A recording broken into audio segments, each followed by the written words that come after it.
Just look at this. A car has crashed into a restaurant window, smashing it. Detective Harris has come to investigate the case. There are two suspects, Julie and Douglas. But each of them claims that the other person did it. Can you help the detective figure out who is lying?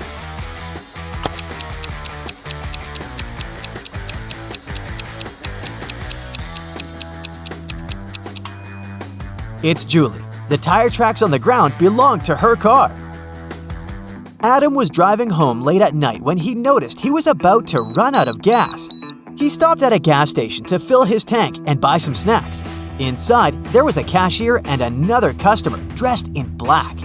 When Adam came up to the employee to pay, she told him $5.05. Adam paid, went outside, and called the police to report an emergency. Why did he do it?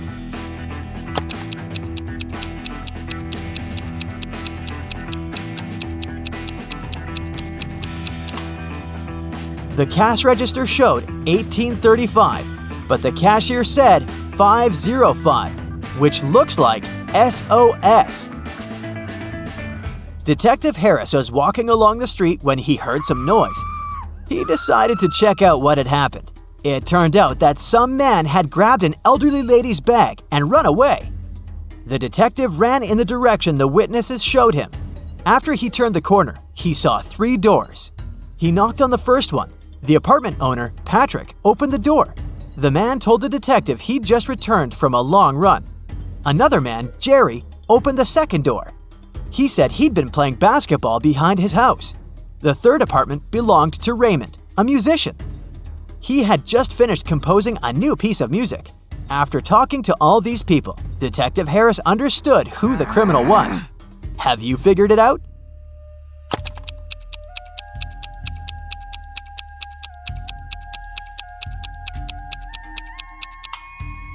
The thief is Jerry.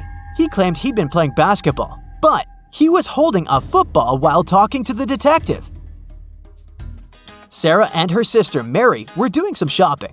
When they were leaving a grocery store, Sarah pointed at some young man and exclaimed, "Look, my nephew is over there!" Her sister replied, "Oh right, but it's not my nephew." How is it possible?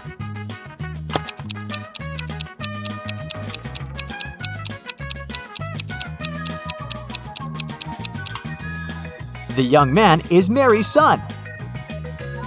Gemma returned from Asia and brought a precious porcelain figurine. She organized a party and invited all her friends to tell them about her journey. They had a great time, but after her friends left, the woman realized the figurine had disappeared. She called the police and showed them the photos she had taken at the party. One of the officers immediately realized who had stolen the figurine. Did you understand it too?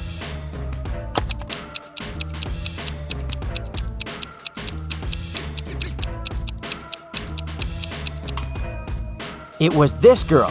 She hid the figurine under her hat. At 9 a.m., Ethan got a call from his friend, an owner of a large business. The man said that a very important document had disappeared from his office. It had been on his desk the evening before, but now it was nowhere to be found. Ethan immediately came there to question his friend's employees. Soon, he had 3 suspects. Walter said he'd spent the previous evening at the movies. Joan had dinner with her friends, and Zachary visited an art gallery. It didn't take Ethan long to understand who was lying. Do you know it too?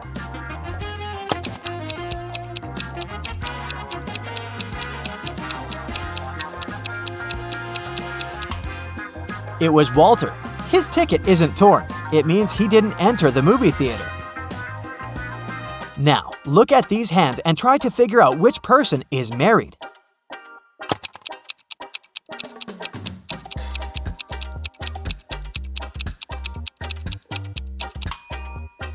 If you look at the first hand attentively, you'll realize it doesn't belong to a grown-up person. On the second hand, there is a mark left by a ring, but there's no ring itself. It must mean that the person is no longer married. On the third hand, there's no ring either, but it's the right hand, and we wear wedding rings on the left hand. So out of these 3, this person is most likely to be married. Okay, the next challenge is for you. Look at these 3 men. They're at the airport. Which of these guys is married?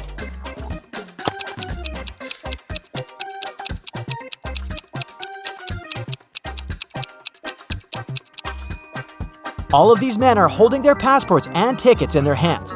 None of them is wearing a wedding ring. But pay attention to the man sitting on the bench. On his ticket, it's written, "Family discount." So, he must be the one who's married. Now look at this picture attentively. Does anything strike you as strange?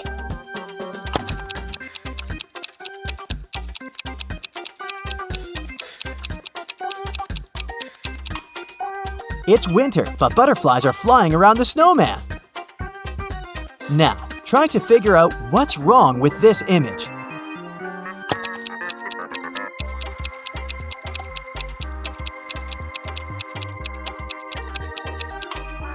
It's the snowman again. Instead of a carrot, his nose is made of broccoli. And the last image for you to analyze.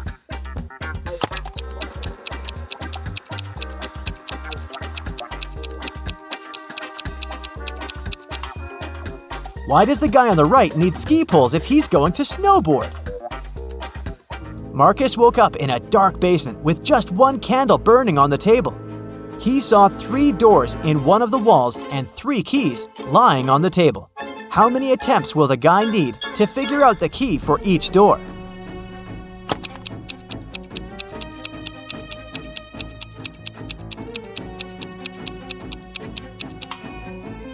He'll need 6 attempts at the most. 3 of them for the first key, 2 attempts for the second key and 2 remaining doors, and just 1 attempt for the last key. But if Marcus is extremely lucky, he might need just 3 attempts. Alicia's mom asked the girl to do some grocery shopping. She gave her a shopping list and her bank card. But the woman knew her daughter was very absent-minded. That's why she gave Alicia a small note in case she forgot the card's PIN number. When the girl was at the register, she realized she had indeed forgotten the PIN. Alicia pulled the note out of her pocket and immediately remembered the code. Can you figure out what it was if the note had a fly, a cat, a person, and a snake drawn on it?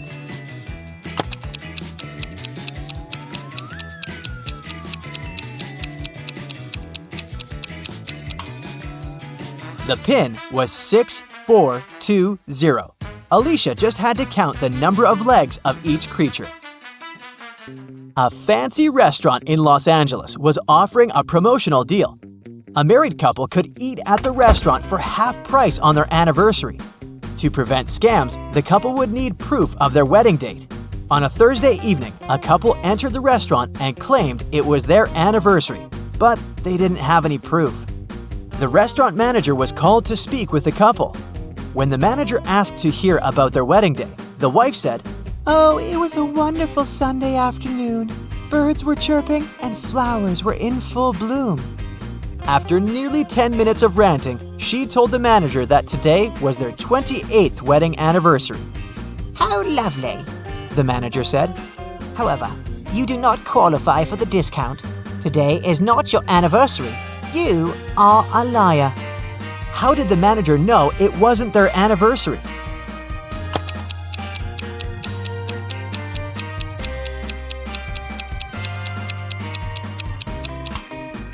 The calendar repeats itself every 28 years. So if they were married on a Sunday 28 years ago, the day they came to the restaurant would also have to be a Sunday. But since it was a Thursday, the manager knew they were lying. John called the police to report that his friend Mark had disappeared. He explained that 2 weeks earlier, he had offered Mark to live in his beach house in Miami. He wanted his friend to enjoy some summer heat. But when John returned from a half-month-long business trip to Chile, he found out that Mark was missing. The police listened to John's story and understood the man was lying. How did they figure it out?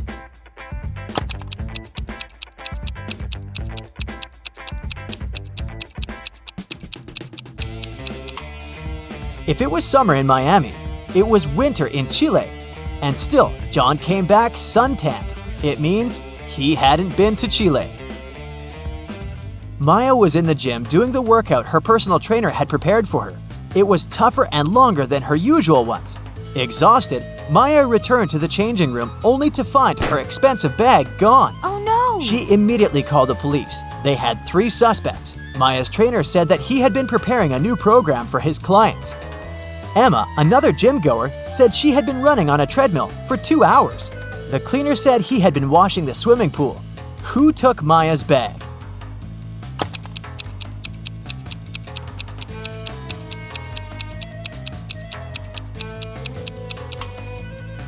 It was her trainer. He knew Maya was going to have a long workout and wouldn't return to the changing room anytime soon. That's it for today. So hey, if you pacified your curiosity, then give the video a like and share it with your friends. Or if you want more, just click on these videos and stay on the bright side.